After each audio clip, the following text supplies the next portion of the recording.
Oke, kita mulai ya. Hari ini kita bakal menelusuri sebuah kisah yang luar biasa banget di balik sebuah nama.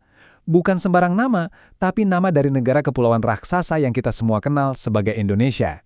Pernah nggak sih kalian kepikiran gimana caranya sebuah negara yang sebesar dan seberagam Indonesia ini pada akhirnya milih satu nama?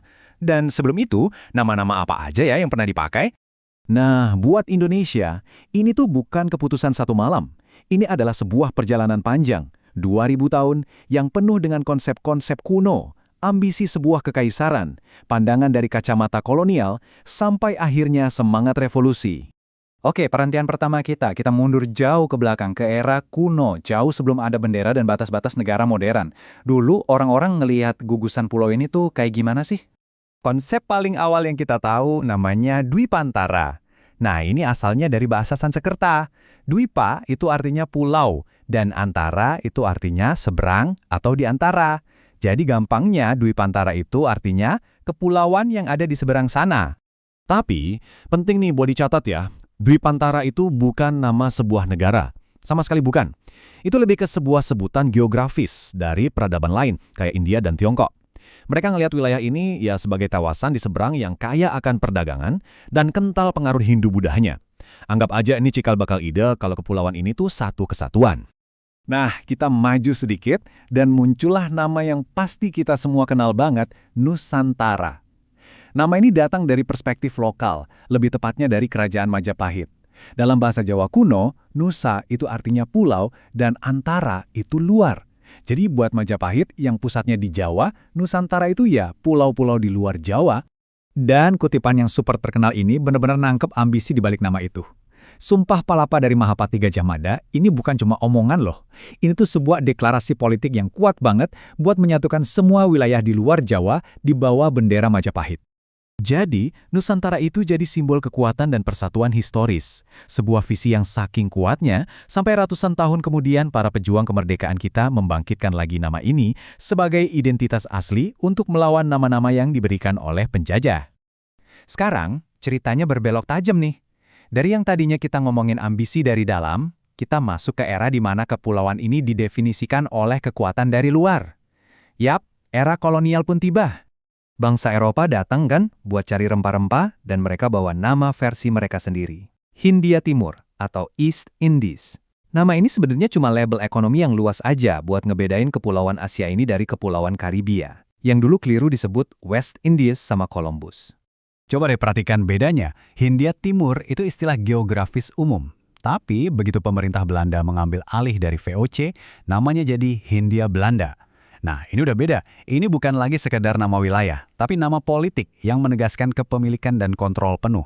Hindia Belanda ini jadi sebuah kenyataan politik selama lebih dari 1 abad. Sebuah entitas kolonial yang diperintah langsung dari Batavia. Dan justru, nama inilah yang akhirnya memicu perlawanan. Para nasionalis sadar, untuk merdeka, mereka butuh nama mereka sendiri. Terus boom, Perang Dunia Kedua datang dan mengubah segalanya. Belanda kalah, Jepang masuk, mereka bawa nama baru buat wilayah administratif ini, To-Indo. To-nya artinya timur, Indo ya Hindia. Intinya sih sama aja, Hindia Timur, cuma beda bahasa.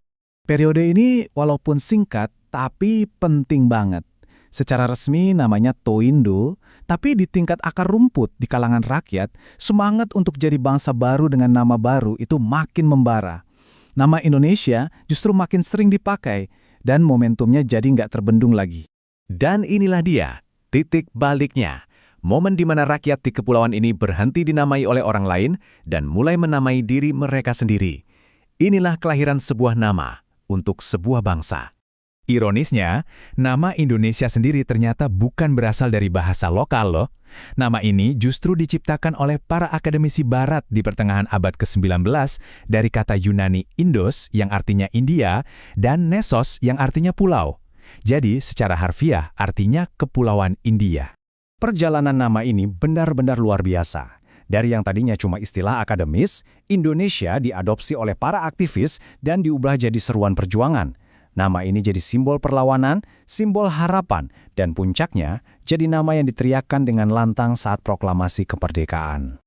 Tapi, memproklamasikan sebuah nama itu baru satu hal.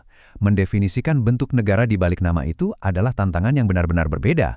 Perjuangannya belum selesai. Lini masa ini nunjukin betapa bergejolaknya tahun-tahun pertama kemerdekaan. Dari proklamasi sebagai Republik Indonesia, sempat muncul bentuk negara yang beda, yaitu Republik Indonesia Serikat, sebelum akhirnya kita mantap dengan bentuk yang kita kenal sekarang.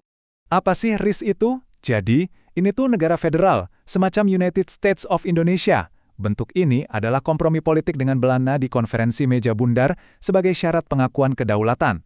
Tapi, RIS ini nggak bertahan lama. Bentuk federal ini yang isinya negara-negara bagian bikinan Belanda dianggap sebagai taktik pecah belah untuk melemahkan republik yang baru lahir.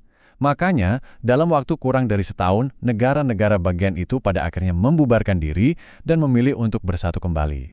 Dan ini membawa kita ke bentuk finalnya, Negara Kesatuan Republik Indonesia atau NKRI. Kata kuncinya di sini jelas banget, kesatuan. Ini adalah penolakan tegas terhadap model federal dan sebuah penegasan bahwa bangsa ini adalah satu, tak terpisahkan dari Sabang sampai Merauke. Perjalanan dari Dwi Pantara ke Nusantara, lalu Hindia Belanda, sampai akhirnya NKRI, nunjukin ke kita kalau nama sebuah negara itu bukan cuma sekedar label di peta. Ia adalah rangkuman dari sejarahnya, pernyataan identitasnya, dan juga cetak biru untuk masa depannya. Dan ini membawa kita ke masa kini.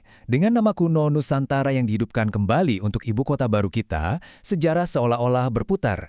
Hal ini jadi bikin kita bertanya-tanya, setelah perjalanan 2000 tahun ini, kira-kira babak baru apa lagi ya dalam kisah identitas Indonesia yang akan ditulis selanjutnya? Terima kasih sudah menyimak ulasan ini.